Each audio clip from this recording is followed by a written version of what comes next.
This show is presented by Narmada भोग, स्वाद वही जो अपनों को करीब लाए।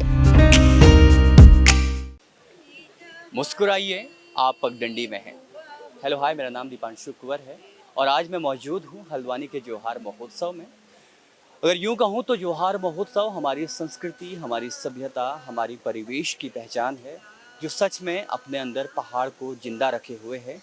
और यहाँ संस्कृति की पहचान के लिए, सभ्यता की पहचान के लिए हम इस बाज़ार पे मौजूद हैं, इस नुमाइश पे मौजूद हैं, जहाँ पर संस्कृति के साथ साथ बहुत सारे आर्ट एंड क्राफ्ट के क्षेत्र पर भी काम किया जा रहा है।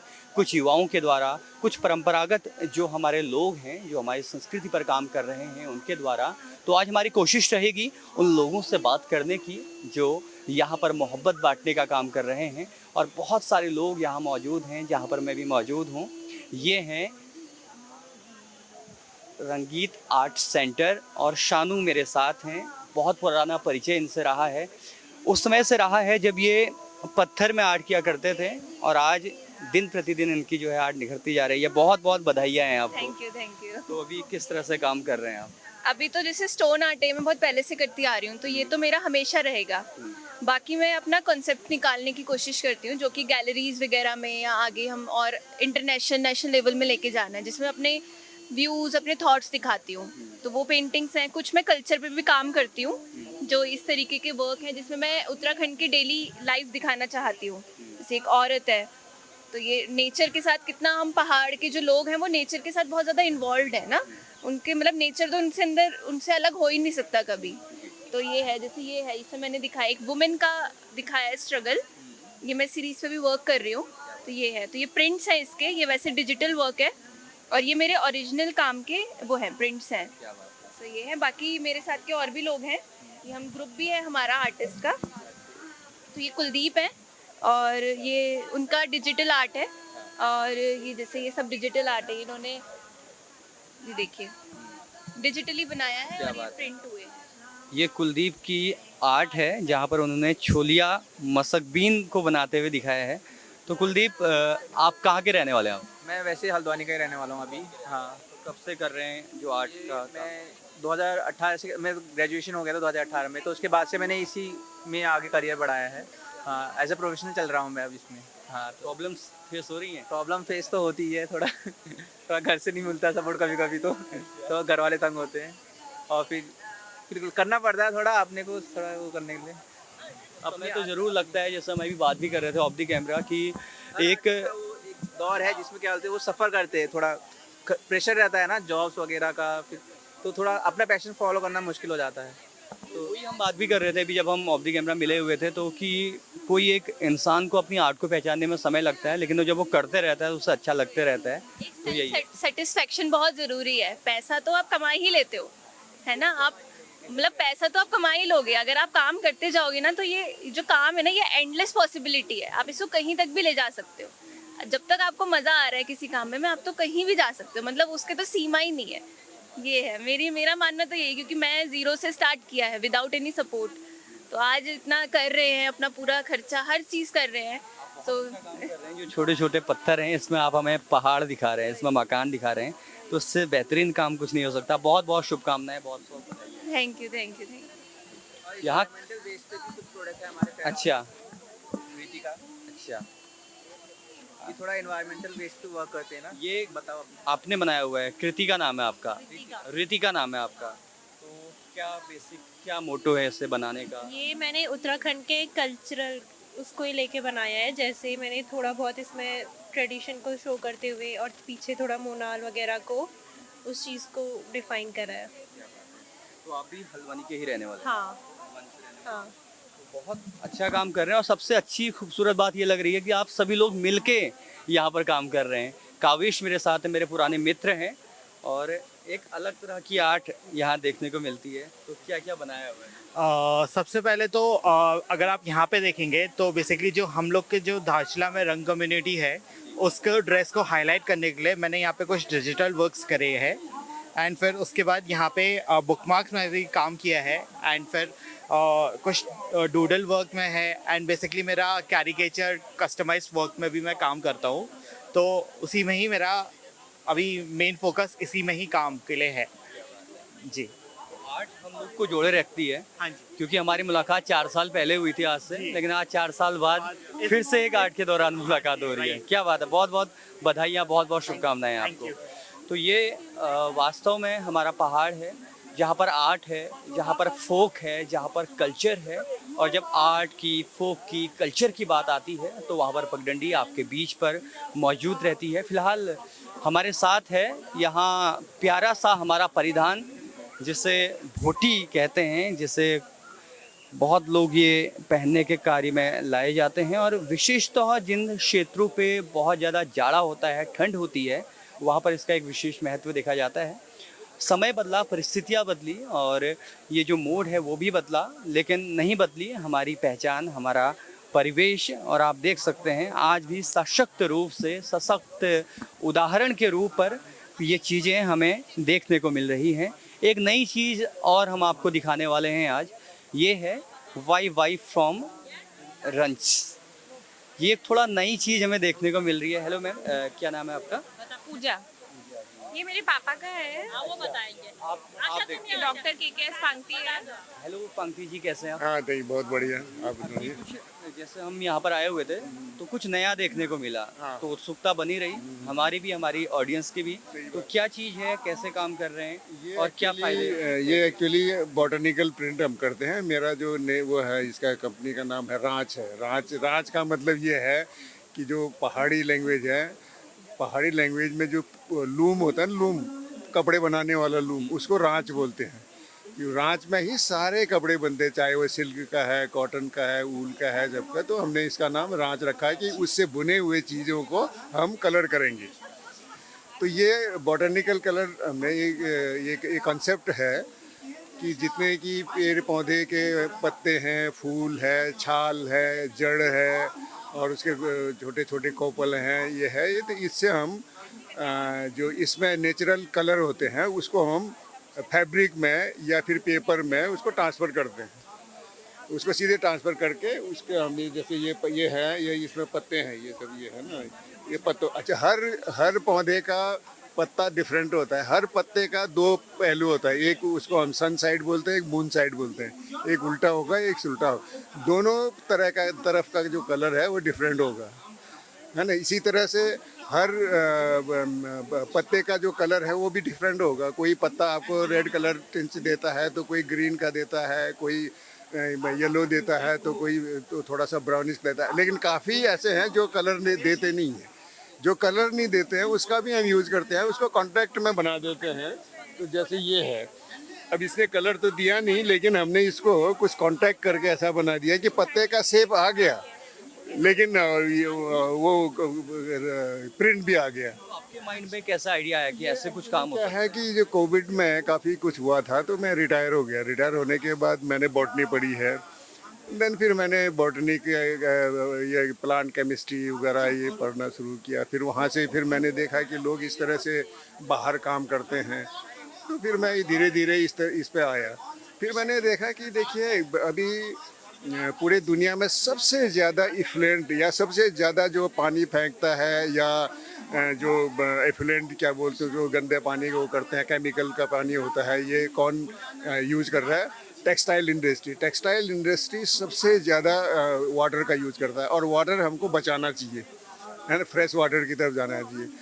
तो अभी मैंने वो ये देखते देखते देखा कि आदमी का एक शर्ट को कताई बिनाई से लेके फिनिशिंग तक अगर उसको देखा जाए तो उसमें करीब करीब 2700 लीटर पानी यूज होता है और केमिकल अलग है।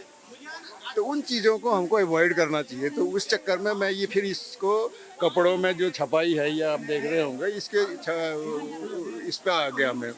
फिर अब ये धीरे धीरे मैं ये कर रहा हूँ कि ये जो कपड़ों में अलग अलग डिजाइन, अलग अलग कलर, अलग अलग पैटर्न से हम इसको कपड़ों में प्रिंट कर देते हैं। कहाँ पर मैन्युफैक्चर कर रहे हैं और कहाँ मार्केट कर रहे हैं? ये देहरादून में मैं अपने घर में कर रहा हूँ अभी। तो अब ये जब शुरू किया है, ये पहला मेरा स्टॉल है जिसको मैं ये लगा रहा हूँ, और मुझे बहुत बढ़िया रिस्पांस मिला। और मैं ये इसलिए या देहरादून इसलिए चुना कि देहरादून में दो तरह, ये हल्द्वानी इसलिए चुना कि हल्द्वानी में दो तरह के हैं, शहरी भी है और गाँव वाले भी हैं। तो मैं ये सोच रहा था कि गांव वालों को किस तरह का चाहिए और शहर वालों को किस तरह का चाहिए, तो उससे मुझे थोड़ा एनालिसिस हुआ कि मैं किस तरह के कपड़े यूज़ करूं और किस तरह के पैटर्न में यूज़ करूं, तो वो मुझे थोड़ा आइडिया के लिए मैंने इसको पहली बार किया है। इसके बाद फिर मैं उन चीज़ों को करके, उस तरह के कपड़ों को यूज़ करके, उस तरह के प्रिंट को यूज़ करके मैं ये करूँगा। तो इसमें काफ़ी, एक तो मेरे का अपना इंटरेस्ट है तो मुझे उसलिए अच्छा लग रहा है। दूसरा मुझे ये अच्छा लगता है कि इन्वायरमेंटली बहुत ही क्लीन ये आर्ट है। तो और दूसरा ये है कि इससे जो कार्बन उत्सर्जन हमारा है उसे वो कम होगा, ये इस तरह से वो होगा। तो ये एक आने वाले टाइम के लिए बहुत बढ़िया एक माध्यम है जो लोग। अच्छा, दूसरे इसमें ये यंगस्टर्स हैं वगैरह है, उन लोगों को इसमें बहुत अच्छी रुचि है क्योंकि ये इन्वायरमेंट से जुड़ा है। जो आसपास के आपके घर के आसपास के पेड़ पौधों के पत्ते हैं उसका आप प्रिंट लेके अपने कपड़े में करके जा रहे हैं, तो उसी से ये लगता है कि मैं एक इन्वायरमेंट के साथ चल रहा हूँ। तो ये एक मैसेज है उस तरह से। बहुत अच्छा काम कर रहे हैं आप। और सबसे अच्छी बात है, जितना अच्छा आपका प्रोडक्ट है उतना ही अच्छा आपका जो नाम है, ये भी उतना ही खूबसूरत है। मैंने इसलिए रखा था क्योंकि देखो, ये एक तो मैं पहाड़ से हूँ, मेरा अपना जो पहले से ये लगाव है पहाड़ से, तो लूम बोलने से कुछ अलग ही फीलिंग आती है, रांच बोलने से ये फीलिंग आती है ये मेरे घर का है अपना है। तो ये इससे अच्छा, दूसरी चीज़ कोई भी फैब्रिक अगर बनाते हो तो रांची में बनेगा या लूम में बनेगा, तो इसलिए मैंने इसका नाम रांच रखा हुआ था। बहुत अच्छा काम कर रहे हैं, बहुत बहुत बधाई। धन्यवाद धन्यवाद। कैसा लगा आपको? वास्तव में जब हम पहाड़ की तरफ बढ़ते हैं तो कुछ प्रोडक्ट हमें ऐसे मिलते हैं जो दिल को जीत लेते हैं। और जब जब हम कहते हैं कि कहीं ना कहीं पहाड़ खो रहा है, तो तब तब हम ऐसे व्यक्तियों से मिलते हैं जिन्हें देखकर, जिन्हें सुनकर, जिनसे बात कर कर हमें महसूस होता है कि पहाड़ अभी पीछे नहीं जा रहा है, पहाड़ लगातार आगे की तरफ बढ़ रहा है और वो लगातार आगे की तरफ बढ़ता रहेगा। एक प्यारी सी दुकान, हमारे पहाड़ की दुकान, और मेरे साथ यहाँ पर अंकल मौजूद हैं जो कि बहुत अच्छी विशेषता वो खुद बताएंगे तो किस तरह से काम कर रहे हैं चीड़ की छाल को लेकर, और पूरी बातें मुझे बताएंगे। चंद साजी ना, वो आर्मी में थे, पैरामिलिट्री में, देन वो स्टेट बैंक ऑफ इंडिया में ब्रांच मैनेजर, 700 का स्टेट बैंक ऑफ इंडिया में रहे, हम उनके साथ रहे। मैं भी रिटायर्ड स्टेट बैंक का ब्रांच मैनेजर रहा हूँ। बहादुर सिंह धर्मसुख मेरा नाम है। मैं एसोसिएशन में लीडर भी रहा हूँ अधिकारी संघ में। रिटायरमेंट के बाद मैंने उडेरी बैंड में एक आंगन होम स्टे चलाया है, मेरा बेटा उसको चलाता है। हमारी ये मुहिम है कि जो भी, चूँकि पहाड़ में जो डोका बनाता था, नैन नाम एक वहाँ का, क्योंकि खेती बंजर हो गई तो डोका बिकता नहीं है, तो मैं अगर सोच रहा हूँ कि उसकी चीज़ें यहाँ ला के बेच दूँ तो वो बनाना करेगा, वरना वो जिंदा कैसे रहेगा। ठीक वैसे ये बकेट सारा जलता है। साजी ने उसमें कई वो निकाली, और ये ग्लोबंद बनाया 500 रुपये का। मैं एक चेली से कह रहा हूँ कि तू क्यों नहीं पहन सकती इसको, तो पहन, इसको फैशन बना। जो बम्बई की लड़की वो तेरे पीछे चले, तो अपनी लाइन क्यों नहीं तैयार करती है, क्यों उसकी लाइन में जा रही? तो अगर इसको पहन लेंगे, सोशल मीडिया पर डालेंगे, भी पता चलेगा क्या सोने का भाव गिर गया क्या, क्योंकि पलायन आयोग का क्या हुआ, उसकी रिपोर्ट का क्या हुआ, क्या कुछ नहीं पता। 20 लाख आदमी रह गया टोटल 13 जिलों में, गिनती अगर ईमानदारी से करो तो वो भी नीचे आने को तैयार है। हम नहीं चाहते कि वो लोग वहीं रुके। कैसे बचेगा? इस मिट्टी का कर्जा है, 65 साल की उम्र हो गई है, मैं भी चला जाऊंगा, लेकिन पीछे निशान नहीं छोड़ा तो लानत है इस मिट्टी पे जन्म लेने का। इतनी खूबसूरत गलियां, नदियां, ग्लेशियर, बांज, बुरांस, इतना चीज देश में हमसे बड़ा कोई रिच नहीं होना चाहिए प्रदेश को। चौपटिया गार्डन में पॉलिसी बनी उद्यान की, डॉक्टर परमान ने तो उसके अपने यूज करके हिमाचल को कहाँ पहुंचाया, हमारा बंजर पड़ गया। कौन है जिम्मेदार उसके लिए? इतना बड़ा नौकरी में घोटाला हुआ, कहाँ गए वो छात्र हमारे जो उस जमाने में चिपको आंदोलन में शरीक होते थे, जिन्होंने क्या उत्तराखंड आंदोलन को छात्रों ने कहा कितनी बड़ी आग दी, राज्य बना, कहाँ गए? उनका भी लोगों ने, पॉलिटिकल लोगों ने हमारे बच्चों को। बहुत ही अच्छी बातें और बहुत ही अच्छी चीज़ें बहुत ही अच्छी तरह आपने समझाई हैं, क्योंकि पहाड़ जो है वो शहरों की तरफ बढ़ रहा है। वहाँ लोग ही नहीं है तो मत बनाओ प्राइमरी स्कूल, मत बनाओ खरंजे, केवल बंदरों का इंतजाम कर दो, सूअरों का इंतजाम कर दो, बंदर बाड़े बना दो, आप आज भी पहाड़ बच जाएगा। ये जैविक खाद इतना बड़ा ग्राम कपकोट में सामाधुरा डाना गांव है, 6725 फीट पे गांव है, इतना बड़ा दाना जैविक हो सकता है कीवी का? डेंगू से कितनी तकलीफ है लोगों को, डॉक्टर के पास जाकर तो मर जाएगा। जिसका ये स्ट्रेस है, ये इसका वो है, ये चटनी है कीवी की, ये जैम है। अरे हम कह रहे हैं बच्चों को मैगी की आदत मत करो, सुबह फल में यही खिलाओ उसको, बेटे को, नाती को, ताकि वो बीमारी से दूर रहे। ऊपर अस्पताल है नहीं, क्या हुआ कोरोना में, जो अस्पताल गया वही मरा। कि जो चीजें हमारी पहाड़ की कहीं ना कहीं पीछे जा रही थी, उस चीज को आप आगे लेके आ रहे हो। लेकिन ये अच्छा हुआ कि कोरोना में जो हमारे बच्चे घरों में आए, वर्क फ्रॉम होम आए, वो उसको समझे, लोकल पर वोकल बच्चे काम कर रहे हैं। और हमें लगता है कि प्लान, रिवर्स प्लान होगा और सरकार थोड़ी मारेगा। पर्यटन में थोड़ी मदद कर दो, पर्यटन बहुत बड़ा सेक्टर है हमारे यहाँ, उद्यान बहुत बड़ा सेक्टर है। हमको तो देश में सबसे बड़ा रिच होना चाहिए। 1 करोड़ 20 लाख है, हम 1 करोड़ 20 लाख का कोई इंतजाम नहीं है। ऊपर तो 20 लाख रह गए अगर गिनती करो ईमानदारी से, तो उनके लिए भी इंतजाम नहीं है। जो एक भी पॉलिटिकल नहीं, तो वो सीधे देहरादून आ गया। अच्छी बात है, आप कोशिश कर रहे हैं और पहाड़ के जो प्रोडक्ट हैं जो कहीं ना कहीं पीछे हो रहे थे, और आप जैसे लोग हैं जो उन्हें आगे लाने का काम कर रहे हैं। और ये बहुत 18 सितंबर को मिलम से लाए, मिलम बाहर लगाया, सारे मिलम 13 गाँव का फोटो लगाया बाहर। मैं मिलम का खुद रहने वाला हूँ, मेरे बाप दादा मिलम के रहने वाले हैं, बहादुर धर्म से। तो ये कह रहा हूँ ना कि थोड़ा देखो तो सही, समझो तो सही। बच्चों को पता ही नहीं, बच्चों को उड़देवता के बारे में नहीं पता। लेकिन आप लोग हैं जो बताने की कोशिश कर रहे हैं, ये अच्छी बात है। और आप जैसे लोग और ज्यादा आगे आएंगे तो मुझे लगता है कि हम ज्यादा आगे जाएंगे। कह रहा हूँ समझो अपने को, हम एक निशान, बुजुर्गों से भी कह रहा हूँ जो पुराने आते हैं, अभी ब्रिगेडियर जोशी का रिटायर्ड, कि कुछ तो निशान छोड़ जाओ। डिग्री कॉलेज के प्रश्न में कुछ ऐसा पढ़ाओ, कुछ तो निशान छोड़ो, कुछ तो निशान छोड़ो, नहीं तो बहुत आगे आने वाला, बहुत तकलीफ आने वाली है, बहुत तकलीफ आने वाली है। खेत बंजर हो गया, आगे करते रहेंगे, युवाओं को प्रेरणा देते रहेंगे। खेती को मिट्टी से साथ खेलो, मिट्टी जहाँ खेती का आधार खत्म हो जाएगा वहाँ सर्वाइवल नहीं होता है। इसलिए खेत को समझो, मिट्टी को समझो, मिट्टी की खुशबू पहचानो, रोज मिट्टी से खेलो, मिट्टी के साथ खेलो और मिट्टी को पहचानो और मिट्टी के अस्तित्व से आगे बढ़ो, उत्तराखंड से आगे बढ़ो। अंकल बता रहे हैं बहुत सारी चीज़ें, बहुत सारी बातें जो हमारी परंपरा, हमारी सभ्यता, हमारी संस्कृति की ओर बढ़ रही हैं। फिलहाल ये था जोहार महोत्सव, जहां अलग अलग रंग हमको देखने को मिले, जहां राजनीति से लेकर कला के क्षेत्र तक हमें अलग अलग चीज़ देखने को मिली। फिलहाल आप हमारे साथ बने रहेंगे, देखते रहेंगे पगडंडी। इसी आशा के साथ, इस उम्मीद के साथ आप सभी का बहुत बहुत शुक्रिया। पहाड़ों की ऊंचाइयों में बसा, चुनिंदा गेहूं से बना, स्वच्छता और शुद्धता की पहचान, पीढ़ी दर पीढ़ी चले आए, पारंपरिक चक्की से पिसा, हमारे श्रम का फल है आपके परिवार का भोग, नर्मदा भोग, स्वाद वही जो अपनों को करीब लाए।